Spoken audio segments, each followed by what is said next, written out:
I've done a lot of stupid things in my life, but they weren't all my fault. 10 years ago, I was living in Belfast in Northern Ireland, and I was on a 6-month tourist visa, working under the table as a nanny. And I was getting to the end of my 6 months, and I really wasn't ready to leave. I loved my job, I loved my friends, and I had just started seeing this Irish guy, Ryan Nolan from County Cavan. He was a ginger. And all Irish guys have that magical accent, but Ryan Nolan's accent was like particularly spellbinding. Like no matter what he said, I just was like in this daze. And he would tell these stories like, "Ah, Marta, when I grew up in County Cavan, on the lane in front of my house, there were trees all going down the lane, and I would climb a tree and then climb from tree to tree to tree to tree to tree to tree." And I would be like,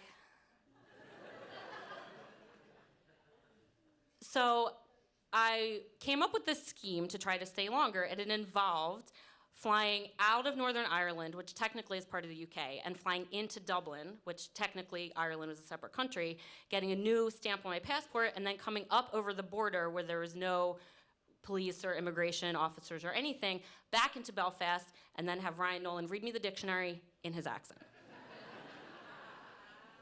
So I tell Ryan Nolan about my plan. He goes, "Oh, Marta, you don't want to fly into Dublin. It's going to be crawling with immigration officers and security. Tell you what you want to do. You want to go to Knock Airport in the west of Ireland. It's super tiny. They won't even look twice at you. You'll walk right through, go to Knock." And I was like, yes. I'll go to Knock. And I bought tickets to Knock. So it's the day. I've bought my tickets. There's 24 hours left before my visa expires. And I fly out of Belfast into East Midlands and then into Knock Airport, which is a tiny, tiny airport in the west of Ireland.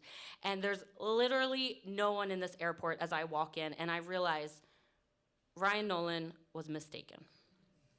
As this immigration officer looks into my eyes, and I know, and he knows, and I know that he knows that I know that he's going to say to his wife at dinner tonight, "I caught one today, love."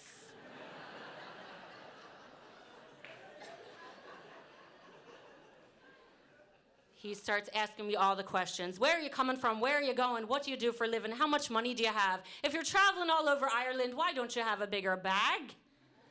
Which is an excellent question. How did he know that I usually bring like 10 bags full of crap on the plane because I think I'm going to get so much done?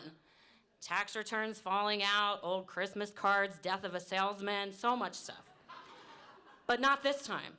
And he asked me for the name of who I was staying with and an address, and they always do that, and then they write it down and let you go, so I thought it was fine, and I gave him the name of a real person that I knew in Dublin.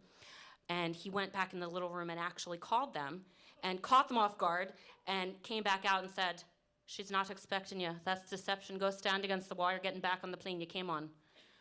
I said, "Okay, what's going to happen when I get off the plane?" Because I'm a planner.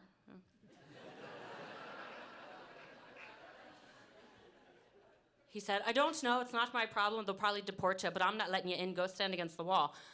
So I go stand against the wall, and then I remember the one thing about Knock that I did know is that it's this pilgrimage site. The Virgin Mary appeared there supposedly years ago to these 3 children, and now pilgrims from all around the world come to pray, and it's the only reason that anyone ever goes to Knock. So this plane full of old women with lace veils clutching rosaries is now getting off, and they're all looking at me like, "What's she done?" And I am really regretting my outfit choice. If I'd have known that everybody was going to be looking at me like I was some mysterious international criminal, I would have done things differently. Would have blown my hair out, like maybe a trench coat with a fur collar and leather gloves. But I just didn't think. So I'm in my pea coat, my hair is a mess, I have my glasses. I just look way too mousy for what is going down right now. So the immigration officer escorts me to the plane and points me out to the flight attendant, like, "Keep an eye on her." And the whole time I'm just leaning forward in my seat like, I'm going to jail. It's going to be really cold in jail. I can't sleep when it's cold. Maybe they'll give me one blanket, but it'll be threadbare like that old Transformers blanket from childhood that my mom keeps on the guest room bed.